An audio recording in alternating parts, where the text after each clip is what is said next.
Good morning, students. Today I am continuing a chapter third, that is value and data types. And today's topics are number first is precedence of operators, second is expression, third is initialization of a variable, next is data type, next variable, next is final keyword, and last today's topic is type conversion.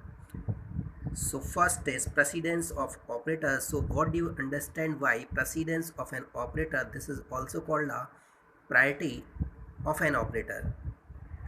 So an operator, an operator when it is executed in an expression based on the priority, this is called the precedence of an operator. Let's take an example is here. So first priority is a bracket, next is a increment and decrement operator, third level is multiply, divide and modulus, and last level here is the addition and subtraction. So these are mostly important operators is here. Let's take an example. 2 multiply 3 plus 4 plus 10. So here first bracket will be performed. So the answer of this is 7. Then 2 into 7, the answer will become 14 because multiply has the highest priority as compared to plus. So the final answer of this expression is 24. Let's take another example. In this expression there are three operator, that is on the same priority, multiply, divide and multiply. So when there is the more than one operator in an expression that having the same priority, so we will perform from left to right. So here multiply will be performed first, but in case of math the divide will be performed. So here 2 into 6, this will be 12 divided by 3 plus 2 into plus 7 into 2. So 12 divided by 3, the answer will come 4 plus 7 into 2. Here the highest priority is multiply, so this will come 14, and 4 plus 14, then final answer is 18. Now the next topic is what do you understand by an expression? So expression is a valid combination of Java tokens, or we can say an expression is a valid combination of operator and operands. So this is the valid combination because this can be executed in Java programming, but this is an invalid example because multiply and plus sign both are coming in this expression simultaneously. So there are the different types of expressions in Java. First one is arithmetic expression. Arithmetic expression means this is performed with the help of arithmetic operators. This expression may be a pure integer, pure real and mixed expression. So what do you understand by pure integer expression? So in this expression all the variables and literals will be integer type, whereas in case of pure real expression all the variables and literals will be in floating point.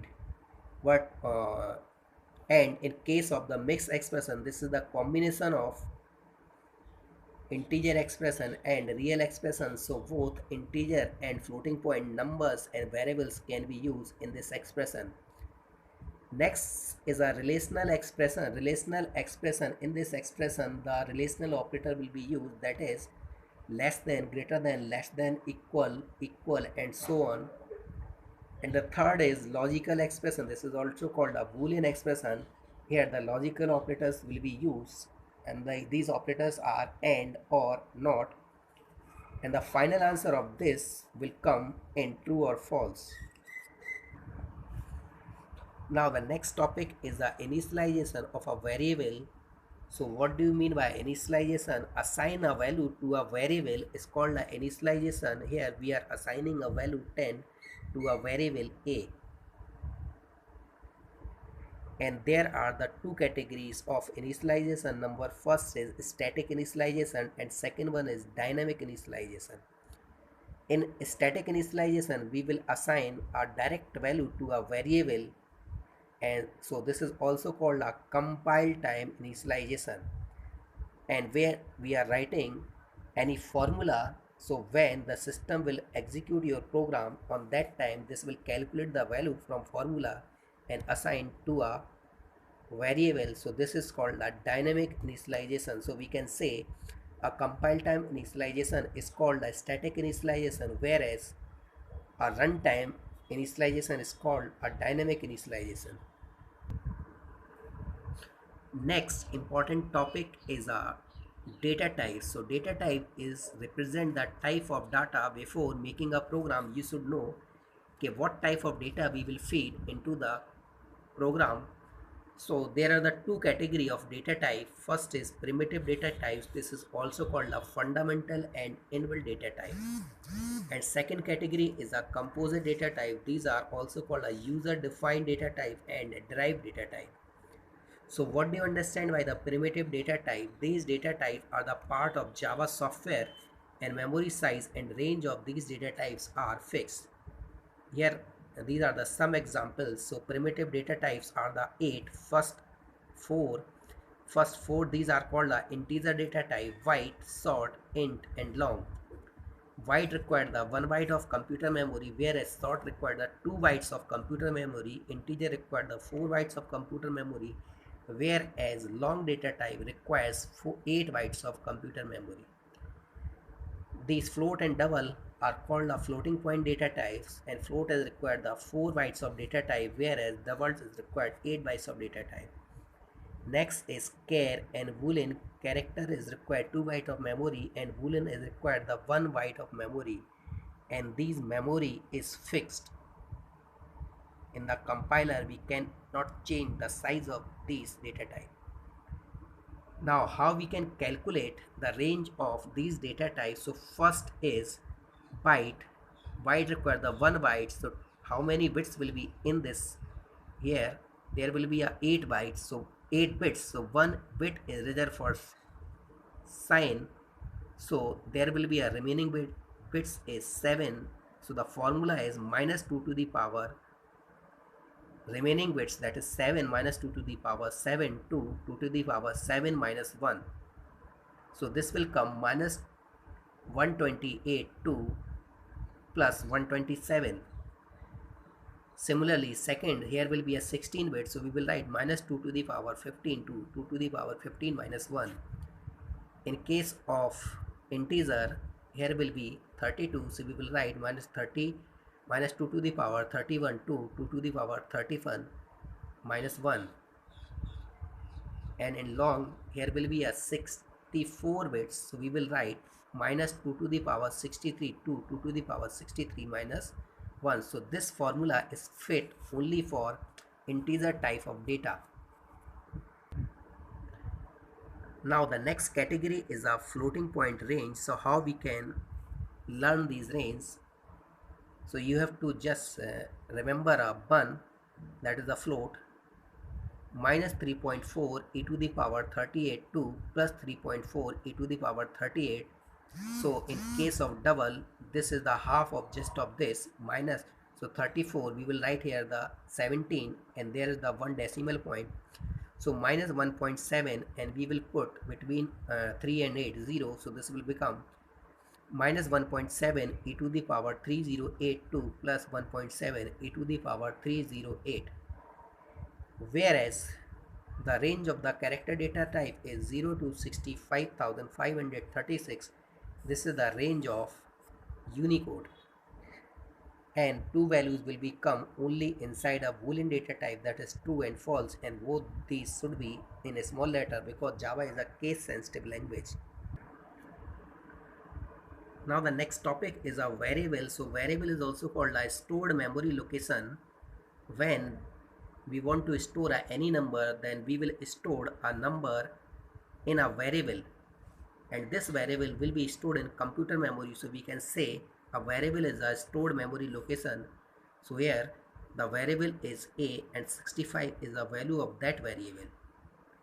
Now next topic is a final keyword. So final keyword is used to make a variable constant. Once this variable is initialized, we cannot modify the value of this variable. Here we are making a variable a as a final. So when we are writing any statement that is changing the value of a, the system will display the error message.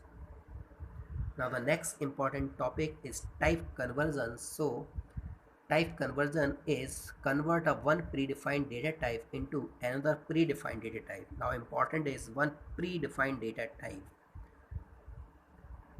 Now there are the two types of type conversion. Number first is called the implicit type conversion, and this is performed by the system. So this is also called the automatic type conversion. In this, a smaller data type will automatically promoted to a larger data type. Let's take an example, 5 divided by 2. By default rules, this will come 2, whereas 5.0 upon 2, so here is a double and int, then final answer will be come in double.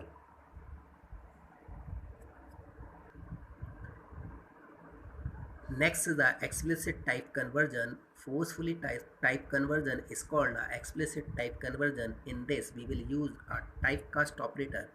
This is also called a typecasting.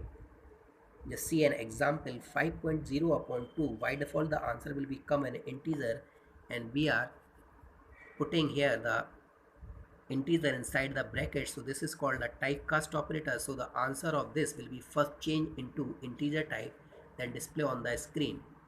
In case of here 5 upon 2, the system will first change the answer in double, so the correct answer will be 2.5. So we can say type promotion. In type promotion, the smaller data type will be converted into larger data types, such as the integer into long and float into double. And the type demotion convert a larger data type into a smaller data type, such as float and double into an integer type, and integers may be converted into a short or wide data type. So we can say type promotion is only available in implicit type conversion, whereas type demotion and promotion both are available in explicit type conversion.